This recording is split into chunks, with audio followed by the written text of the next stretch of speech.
Welcome to the Rebuild Procurement Podcast, Alan, the number one procurement podcast in the world, where we dive deep into topics to keep procurement people up to date and ahead of their peers.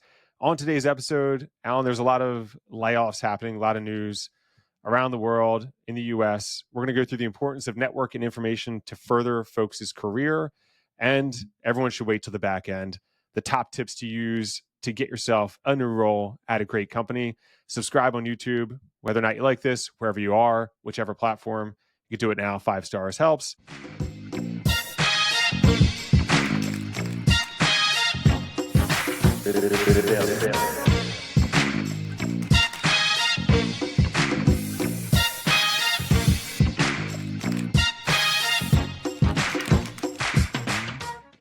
I'm Tom Finn, bringing 15 years on the client side, procurement, finance, and category management experience in large and small cap orgs. And I'm Alan Veek, a procurement geek on the sell side of our street, and I've assembled a team of superhuman procurement professionals doing managed services at a company that we call Summit. All right, Tom, good to see you this week. We were talking yesterday about what we thought would be a good topic for this week's podcast, and this topic struck me as a great topic. The notion of how you should think about your career and what you should do if you find yourself suddenly in the procurement world or whatever world you live in, looking for a job. And the reason why this came to mind, not only was it kind of top of mind for me when we were making our 2025 predictions. If you remember, my number 2 prediction, the biggest procurement loser, was that onshore procurement teams were going to be a loser. So people who are working in onshore North America-based procurement teams, because the growth of offshore BPO seemed to really be hitting hard, especially first in the tech sector, but it seemed like it was coming for a lot of other industries.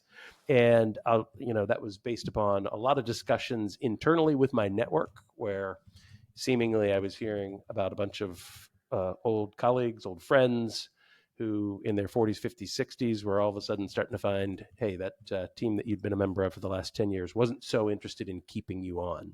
It might be that offshoring was driving some of that, but there's also just general cost cutting and efficiency that I think is driving it.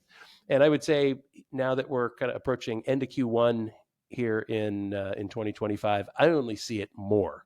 I'm probably hearing from 5 or 10 people a week who are out looking for work. And these are highly talented people that I've worked with in the past. You see it on LinkedIn all the time. A lot of people with an open to work sign around their profile picture. And my sense is these aren't people who are kind of just out of work for 3 or 6 months. It feels like it's 6 to 12 months. There's a lot of difficulty finding that next spot. So I think focusing today on this discussion of, hey, how do you think about your career? How do you think about where you're going to be working? How do you think about what happens if, God forbid, you get downsized, you get riffed, you get kind of pushed out? What do you think? Yeah, it feels like a lot of the U.S. economy, maybe world economy, is like everyone's getting pressured. Just think from the executive standpoint of how can you be more efficient? Oh, there's this AI thing. Everyone should be more efficient. Like how much you got? What's the profit margin on that? It should be higher. We're kind of back in that phase. Felt like for the past, some years, it was like growth is really important for a lot of companies. Like how can you get bigger? How can you take over? And now probably over the past like year, 2 years, it kind of switched back into, all right, how much profit margin are you making? And I remember, Alan, I mean, it wasn't so much, COVID was a different time where it was like, how can we just stay alive and let's kind of be a team through this? But I remember back in 2008, that financial crisis, I was in oil and gas at the time, and they were kind of trying to keep the lights on, but it felt like across the entire economy. Granted, it was a liquidity crisis, but many were going through a very structured process of how can we have these buyouts for some of the more expensive folks that are maybe closer to retirement. How can maybe like let's part ways earlier and let's pay that out. That's happening right now at the government level. They're kind of doing that review. But it does seem like one of those that was, I guess, 15 years ago ish now, right? So maybe it's that next generation of that as well. So it's not necessarily just the AI thing. It is the old sort on a spreadsheet, see how much we're paying for that role. Should we be paying for that much for that role? And kind of That's reducing right. costs that way. That's right. Tom, by the way, you still haven't sent me the top 5 things you accomplished last week. I asked for that by Sunday night, and I haven't seen it I yet. do it every Friday right now, Alan. That is a good idea for anyone in the world, is just to do that on a regular basis, even during good times. Oh, But yeah. yeah, that is causing some chaos right now. But Yeah. it should be something people think about, right? Especially if people are saying, "Hey," or if you're in a high tax bracket for your role, you should have that always at the top of your mind, right? Within procurement specifically, is how much did you save me? Because that'll be the question Bingo. tomorrow. How much did you save me? Bingo. All right, is it more than your salary at least? Can we justify you that way? Yes, it is. Yeah. Okay, good. No, it's not. Oh, okay. That's We'll right. talk next week. My dad always reared the kid who was thinking about, are you bringing in more monetary value and hard dollar value? Because you're going to bring in soft dollar values, but are you bringing in more hard dollar value than you cost? Yeah, Early on, when I made the switch into a sales role, that became a very easy thing to measure. You know, you can look at it pretty straightforwardly and say, okay, am I bringing in revenue? Am I bringing in profitable revenue that justifies my salary? If you're not, your I negative mean, look at the sales ROI. world. It's yeah, bingo. And in the sales world, it's black and white, man. They will, if you're not hitting targets, boom, the bullet to the head, gently, but you know it's coming. Gently, the right spot. Jeez. The right spot, so you don't know it's coming. You know, Yeah, soft. but it's true. I mean, you always need to factor into your, for folks that are part of corporations or organizations, like you need to be able to justify yourself. Many rely heavily on processes, and that can make things simple in the easy times. And during the tough times when they're looking or responsible for reducing costs, a process also falls into place where it's X% of, it could just be X% of the high cost folks, or X% of the quote unquote low performers, which always is also subjective, right? But you really need to consistently be able to defend why you should be working there. Always be prepared to why you're the right investment for them. We're all investments. No matter if you own your It's own company or if you work at a company, you're an investment. you not only are you an investment, you're a teammate to your other team member investments, right? Sure. So they're counting on you. It's the football analogy. Each of the 11 players on the team is counting on the other. Each player is counting on the other 10 players to make sure they do their part. Everybody's got a job, and you got to do that exceptionally well. When you do that, you're the Philadelphia Eagles. You win the Super Bowl. So Yeah, you know, they were a hard to team. argue. Yeah, that's exactly right. Hard to argue with that. So now I developed very early on in my career some experience with this. I was pretty fortunate that I had a couple of great jobs right out of grad school. I went to work for McKinsey, did management consulting, figured out I didn't really want to go do that, and then worked at the company that I kind of hoped to retire from, a bit naively hoped to retire from, because it was such a great network, such a great experience. Free Markets, a startup in the procurement space doing reverse online auctions. But by the end of that run at Free Markets, after we had been acquired by Ariba, even with a people development team, an HR team that I knew most of the people in that team personally, I came to this incredibly stark realization that, you know, because we were a couple thousand people big, I'm just a number. I was just a number. Veek, you know, if he doesn't bring in his quota, his target, doesn't hit his target next quarter or in the back half of this year, then boom, gone. So and they kind of started. I got this feeling like they were treating me that way, and so I really, I think, kind of learned the lesson. This is the early 2000s. I am in charge of my future. I am the only one who really cares about my career. I'm the only one who cares about, is my family going to be fed the good steak or the bad steak, you know, that sort of thing. And I developed a pretty simple rule from that, where I said to myself, I need to give back 10% of my week to me. 10% of my week, 4 hours a week at least, should be spent thinking about, where is my career going? What's my next step?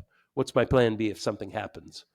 And from about 2003 or so on, I really did take on that mindset. And it's the advice I give everybody who is thinking about, hey, what do I need to be thinking about my career? What do I need to be thinking about my future? That's what I tell them is you owe yourself 10% of your own time every week to building that path. Yeah. Yeah, for me, I would definitely there's the stereotype of like the American and what they should be doing kind of when I was growing up, right? My dad was a union guy, my mom was a nurse. And then it was like they go to college, work for a good company, that good company, blah blah blah blah blah. But I remember I didn't actually trust this call it we'll just call it the system, right? Lack of better The term. system, The capital system, T, air quotes, capital the S. system. Yeah. Because I remember early, like in my life, and then this led to like some like difficult times, which you learn from too. But like the union, right? The union that my dad had worked for, like they were in like downtown major city, and then they decided to move out. The company decided to move Hmm. the what they were doing, right, to further outskirts. And like my dad totally invested in that company, like his dad had worked for that company, and out of nowhere he's without a job, right? As I'm a kid, and he's like trying to figure out what he was going to do. He had like luckily some backup things that he could lean on and skill sets, but that just sort of led me early on is he can't necessarily trust the company. Granted, I've put a lot of I haven't really just put faith in it, but I've definitely over invested in my internal network at companies versus the external. I think like you're saying, there's like the Yeah. outside that you have to lean into Yes. too, and I didn't invest early on enough in that. I had worked at large companies, but so many people stay within their own little bubbles that you realize those same people are also investing internally, and the world just doesn't Yeah. revolve around one company, whether it's a Fortune 500 or not. So there is that external that I only learned later that was Yeah. important to foster and use. Well, and I think that's huge what you said. It is tough to learn this sort of wisdom early because you only oftentimes learn it through experience. I learned it relatively late, call it my early 30s. Yeah, I wish I'd known similarly. it in my 20s. I wish somebody had told me this. And I'm going to try to depersonalize it because, oftentimes there are companies that are just bad companies. I know bad companies, bad leadership, I bad only worked for management. good companies, to be honest. I actually could not say Me a too. bad thing about the companies I worked Me too. for me. Me too. Yeah, every single one of them. But even in those good companies, like I told you, this was a company, free markets, that I wanted to retire from. I thought I would retire from. Naive, right? Naive as that may seem. That I want to depersonalize it. It's not that people are being bad or evil. It's just that nobody is going to look out for you like you look out for you. It's your job to look out for you and for your family. And that lesson, I'm trying to depersonalize it and say the companies aren't bad. It's just you have to take control of your own future. Yeah, I mean they're not inherently bad. They're inherently good if I'm lean on one side of inherently or not. From when it comes to like people, I mean, but at the end of the day, they have their own requirement, right? Everyone gets their own little KPIs every year. They're 5 KPIs. The company needs to do certain things, and those boards and chairmans and execs, like they have to make their own calls too. And it's just like a different layer of KPI. Unfortunately, Yep. just I mean, not even unfortunately, just as a matter of just how things work, that's the output. And we're speaking it again, like in an impersonal way. Obviously, when things happen, like those are the effects, and it messes up lives and all It those does. things of that nature. But it's just sort of we're speaking to how the system and how companies work.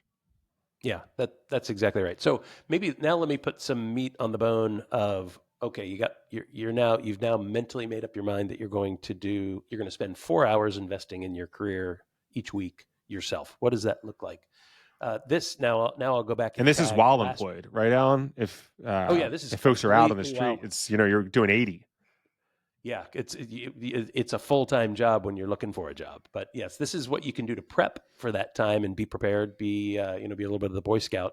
The 4 hours a week. What might that look like? I'll give a few specific examples of things that I've recommend that people do, and I'll tag last week's episode where we talked about the information diet, information network, and the Yeah, people network. You work both of those things is what you do with the 4 hours a week. In terms of the information network, you you scour the world for what ideal company would you just love to work for? Would you kill or die to work for? And you keep it in a spreadsheet. And you study that company. You try to network with people in that company. You read about that company. You understand where that company came from. And you start to think, because this will go in your background CPU. It won't necessarily even be in your frontal cortex. You'll start to think, what do I have to do in my life if I wanted to try and make a shift into that company, into that industry, into that role? And that soak time in your background CPU is hugely, hugely important. So I actually physically made my kids start a spreadsheet and said, you know, Pokemon might be at the top of the list. You want to work for Pokemon? Great, because you love that game. You play that game, whatever the case may be. But just build that list and maintain it. Top of my list is always SpaceX. I just think, boy, what a cool company, going to the stars, big dreamers, buying big things, building big things, big mission statement. So SpaceX has always been on the top of my list. But so that's kind of how you might think about your information diet influencing this 4 hours a week that you pay back to yourself, you invest in yourself. But then most importantly is that network, the people network, where you have to start reaching out to people on LinkedIn, making sure you're keeping up with all of your old contacts in your network, the people who you've worked with initially. The network becomes so huge when you're looking for your next job. I heard it put one way one time by somebody who, a very famous interviewer, it might have been Peter Thiel, it might have been Ben Horowitz, somebody else, who said, what I ask everybody who comes to interview with me is, tell me how you got each one of your jobs that you've had. And what he's looking for is, I want to hear that a person who you knew pulled you into that next company because they knew of your work, they knew of your reputation, they knew of your personality, they knew you'd be a fit, and they wanted to pull you in.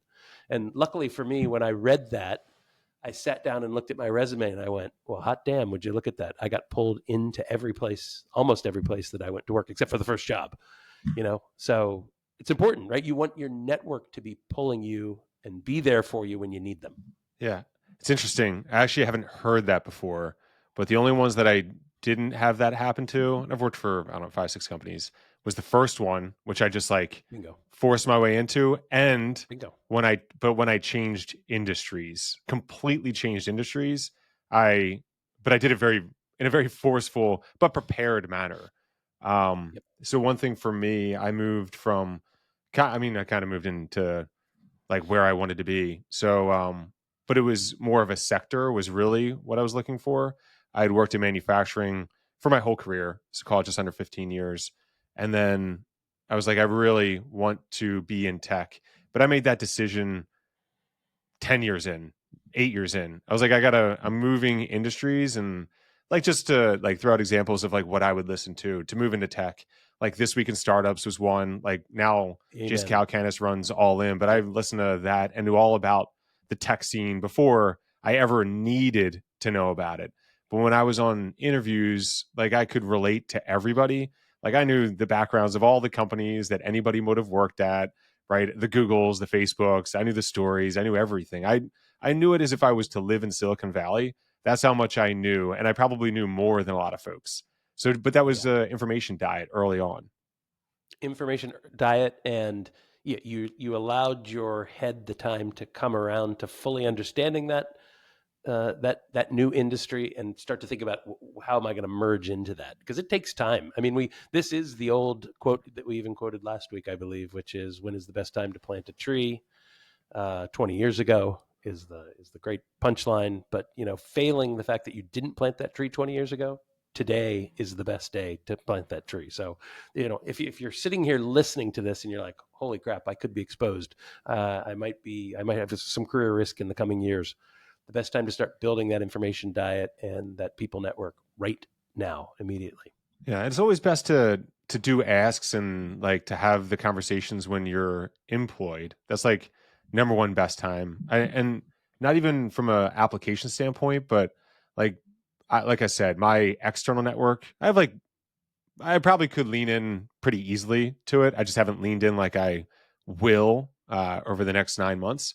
But what I had was pretty awesome references, right? Oh boy. Even though those folks were outside of the industry, when they called and I talked to say like the recruiter, I was like, hey, how'd they go? Because I had a pretty good relationship with the recruiter at that point. It's like, oh, like this guy, like he really spoke you up, That's great. right? And he was one of That's the great. guys that had been my like early managers, and he's the person I would reference to now that I have like everybody needs a mission in life when it comes to their business. Like that's him, right?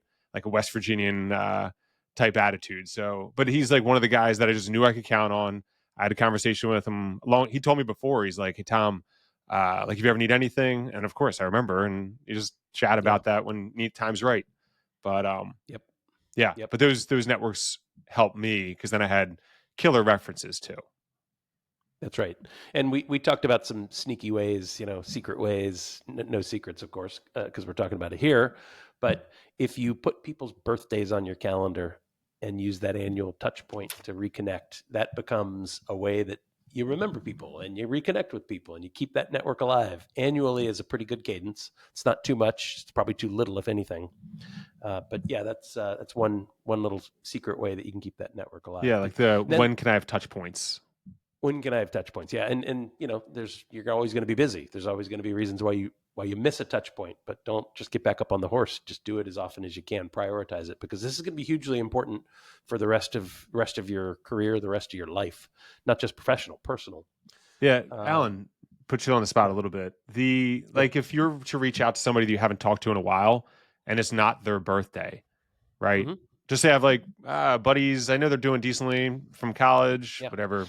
Like outside of a personal event, like a kid or a marriage and things of that nature. Like, what are good intros that you just have at the top of your mind? The easiest is I read this article and I thought about you, Ah, yeah, especially when it's true and you actually like read something and you're like, hey, Mike would like this, or yeah. Tom would like this.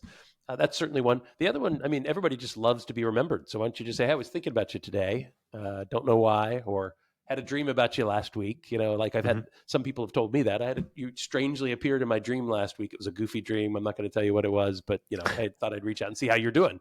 Yeah. Like there's Which is any nice number still, of right? Like on excuses the to reach receiving out. end, you're like, oh, okay, Oh, cool. You're thinking about me. yeah, they're thinking about me. Yeah, Yeah, everybody likes to feel that way. for sure. So Yeah. So you shouldn't feel like what you're also saying is you shouldn't feel awkward about it. Like to remember somebody and to think about somebody, that's a good thing.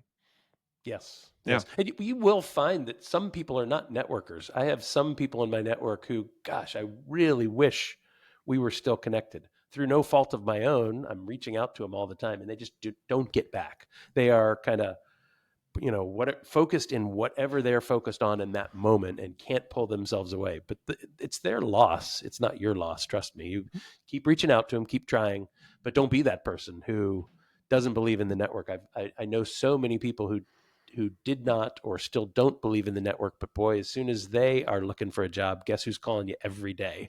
And Yeah. that's that planted tree 20 years ago. You can't go back and rebuild it Yeah. immediately. And that you don't want That that you trust don't is what necessarily is want to gone. be, right? You don't want to Yeah. you want to give more than you take in any relationship. At least that's always been like my thought process. Like I don't like to one thing I'm bad at is asking. You've probably seen versions of this, but like asking for help. And I know we've at least Hmm. talked about it, like asking for help, things of that nature. That's not that's not something that comes easy for me. It's probably just whatever Yeah. childhood things, right? But Most people. Yeah.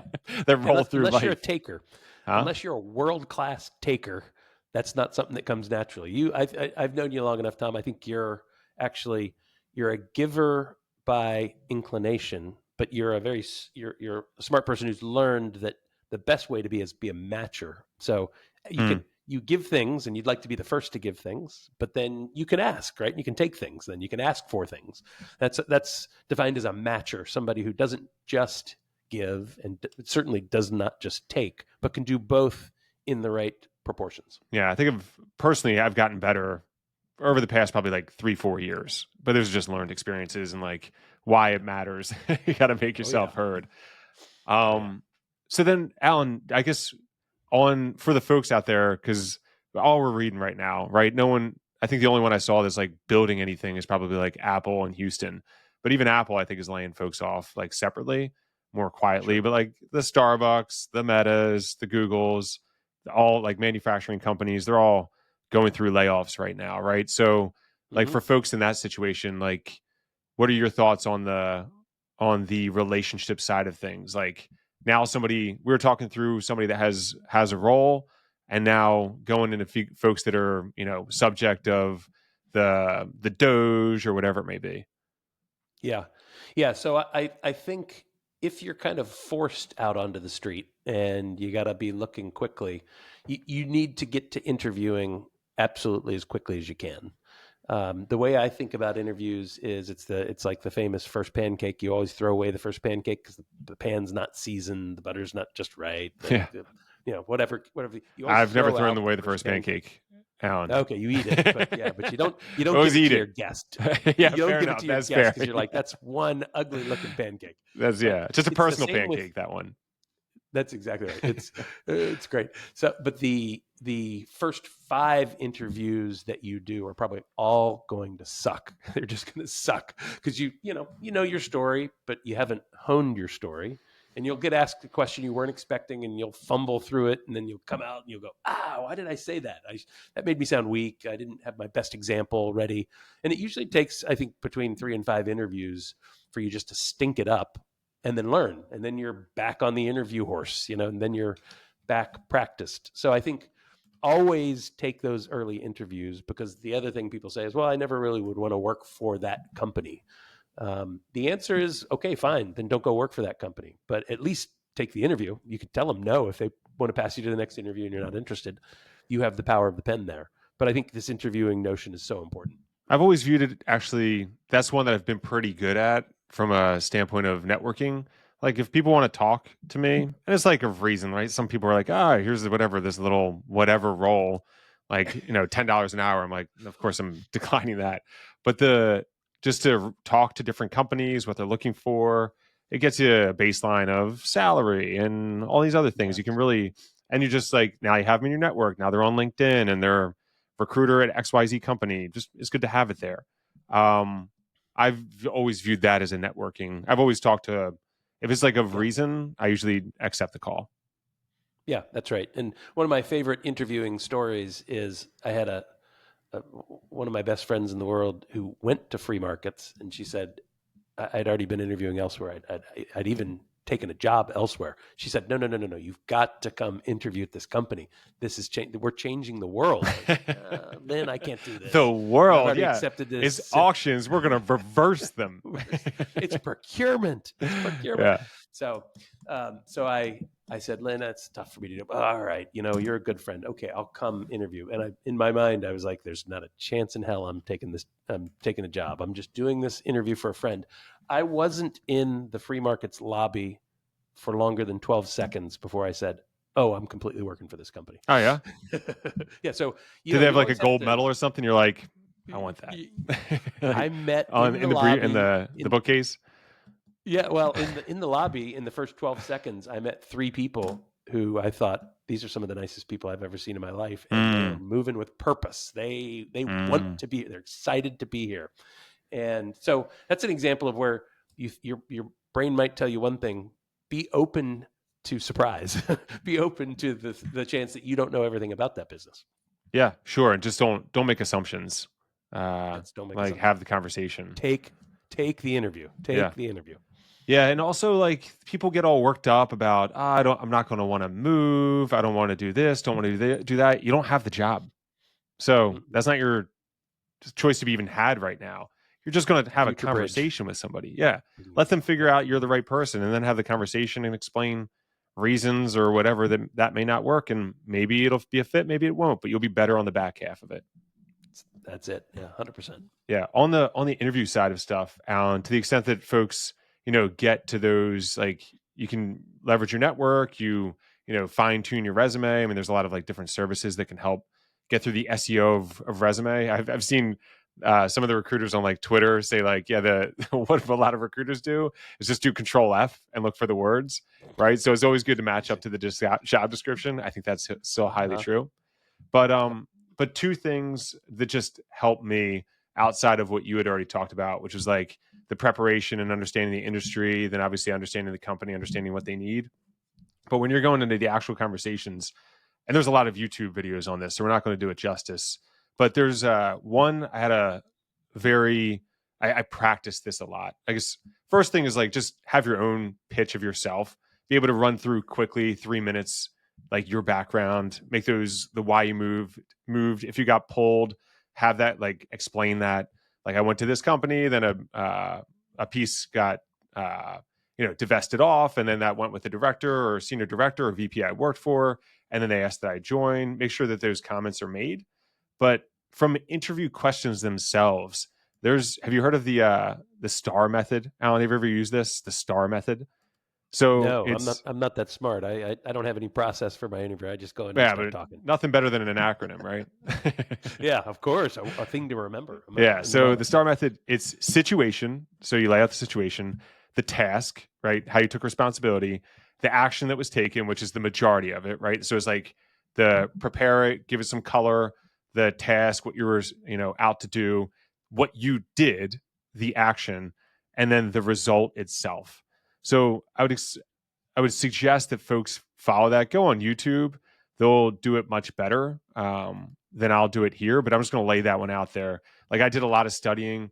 I went through in my mind. I tend to when I'm going to have like a difficult conversation, or like in the past when I would have interviews, or in the future when I'm sure have other conversations in the future.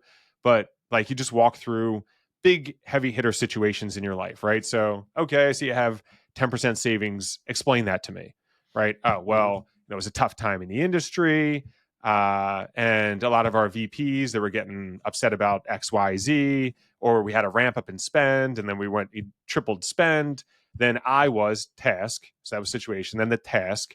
I started work. I had to start working together with the engineering team to figure out how we were going to reduce those costs, whatever they may be. And then what you did, right, is the action taken. So how did that go about that? And then the result.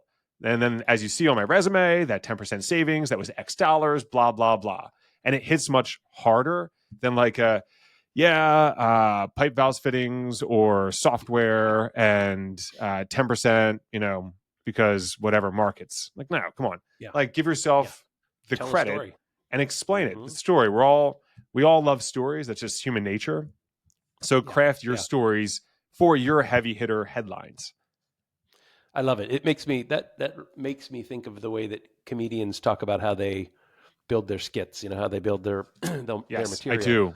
They they do stand up and they watch the audience and they see what lands and what doesn't land. And every time they get in front of a new audience, they change their material until they have it so fine tuned, they know exactly how the audience is going to react and what's going to land best. And it's the same thing. This is why you need to throw away that first pancake. You need to do 5 interviews because you can watch, you're kind of like on stand up there. You can watch your interviewer, get their reaction, engage what's hitting here. What is this story the right story yet? Or do I need to make another tweak to it so it's more emotionally compelling?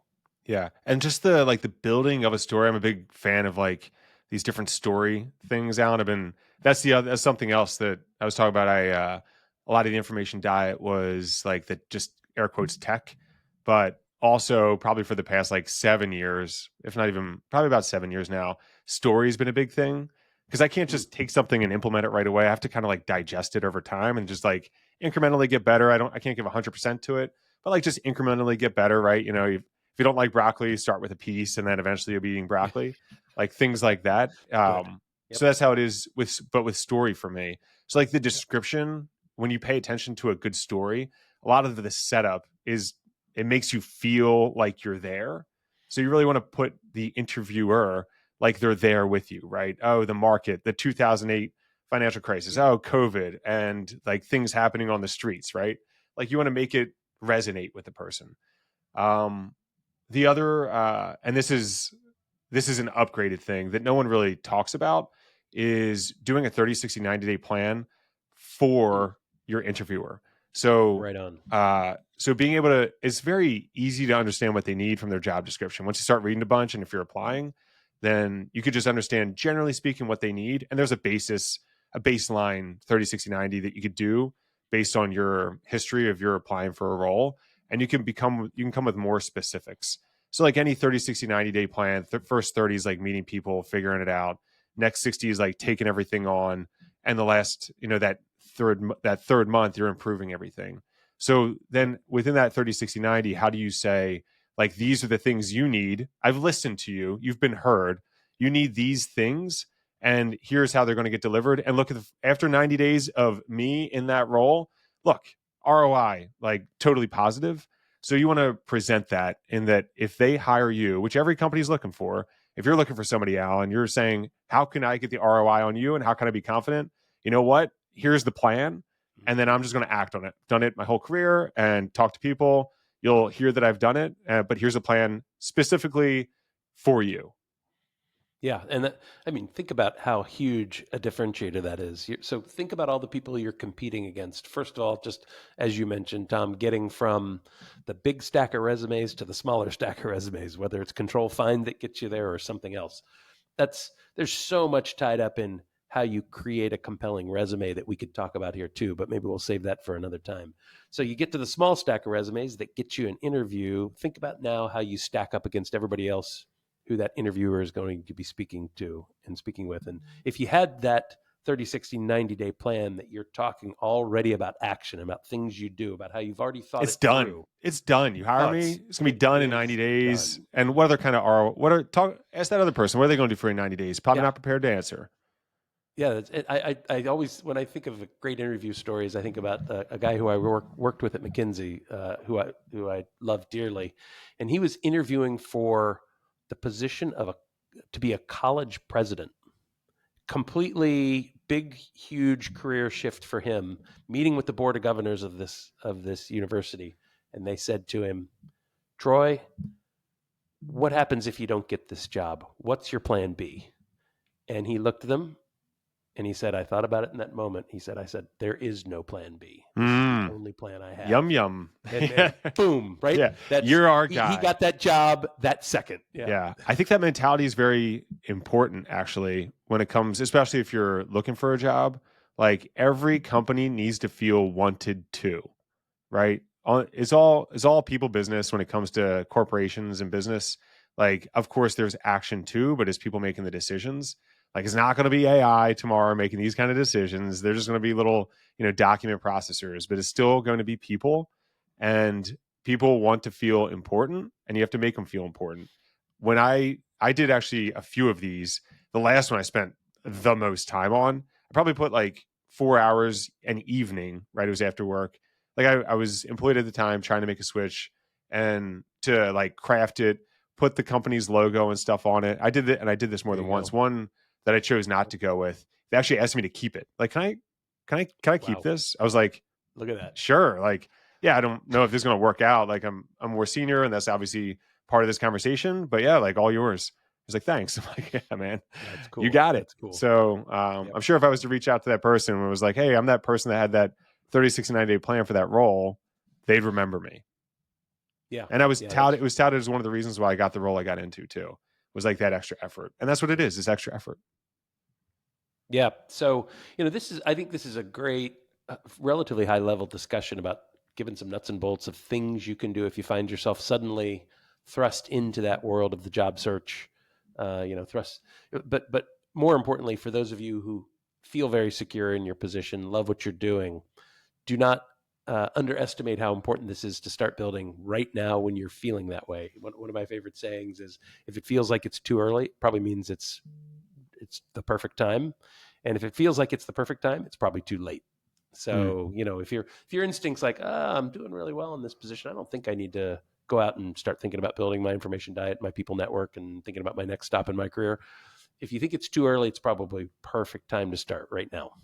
Yeah, I think an important piece is always just to be like have some level of ambition too, right? You have to like want more, not in a bad way, just like have good expectations. I think that the network building, like the more I think about it, Alan, like I was very much I started reaching out and like going with different, like in that previous role, right? I was going to need to start traveling a bunch. I didn't want to do it. Like I was going to go too Yep. far for too long, too often. And Bingo. that wasn't Yep. my thing. So I just knew that was going to come back up. It had already started. And that's what had pushed me. It wasn't because it was a bad company. It was just the role itself wasn't going to match the life I uh, kind of needed, or at least that change I wanted, let's say. But with that, I had reached out to folks that I went to school with and things of that nature, and like those didn't necessarily lead to anything, but I did have connections because I'm downplaying that a bit, but I'd always like to the extent that people work like LinkedIn's a fantastic spot too to know who works Oh, where yeah. and does what. Yep. You should just go on if you're employed right now, just see who's doing what, reach out to Yep. them. People always have stuff going. Certain people post. You don't have to message them, be part of those comments section. Just like DM them or text them if you have their number. Like those are Yep. important things and important connection points. And companies are hiring there. I mean, I see every day jobs being listed on LinkedIn, some pretty interesting procurement jobs, things that I'm like, I got category manager for Transamerica. That looks fascinating, you know? Yeah. So you will Sure. find Yeah. I'm getting opportunities inbound. there Like as I'm well. not looking at all, but I'm Yeah. getting more inbound again, which just means things are Yeah, around. that's right. That's good. What do Yeah. you think? It's a good wrap on this topic. Let's wrap it up. Yeah. I mean, I think if All anyone's right. like hurt, maybe we need we're not going to do these things, but like job boards, things of that nature in the future, Alan. But we do need to Yeah. figure out a way to Yes. connect people that are looking for connections. But that's a Yeah. I future would. thing we can look at. That's right. I would encourage anybody to reach out to Tom or to me if you want to have further discussions about this, or if you'd like some help thinking about it. I certainly feel very close to people who are hunting for jobs, because there's probably not a more significant time in your life when you're going to feel a bit abandoned and a bit in crisis, is when you're kind of suddenly thrust out into the job market. So if Tom or I can be of help to anyone, please reach out. Yeah, I think my Twitter handles Cost Cut Pro at Cost Cut Pro. What's yours, Alan? Or how do you want to get reached Yeah, out to? it's I'm almost a Veek everywhere. So it's A as in Alan, my last name, V as in Victor, ECK, at Aveek. Yeah. So yeah, just DM us. Yeah, see if we could help. Cool. We do have I like a it. decent number of folks in our network, so and more to grow, and then it's good to be part of that. So yeah, Alan, let's think that's a wrap. Let's give it a wrap. All right. On behalf of your humble hosts here at the Rebuild Procurement Podcast, we are Tommy Finn, Mr. Primetime, and your bearded prophet of procurement, Alan Veek. Helping you will make this a powerful, productive week in procurement. Bye-bye. Bye-bye. Thanks for joining us on the Rebuild Procurement Podcast. Like and subscribe on YouTube, Apple, Spotify, or wherever you get your podcasts to stay up to date on the latest procurement content.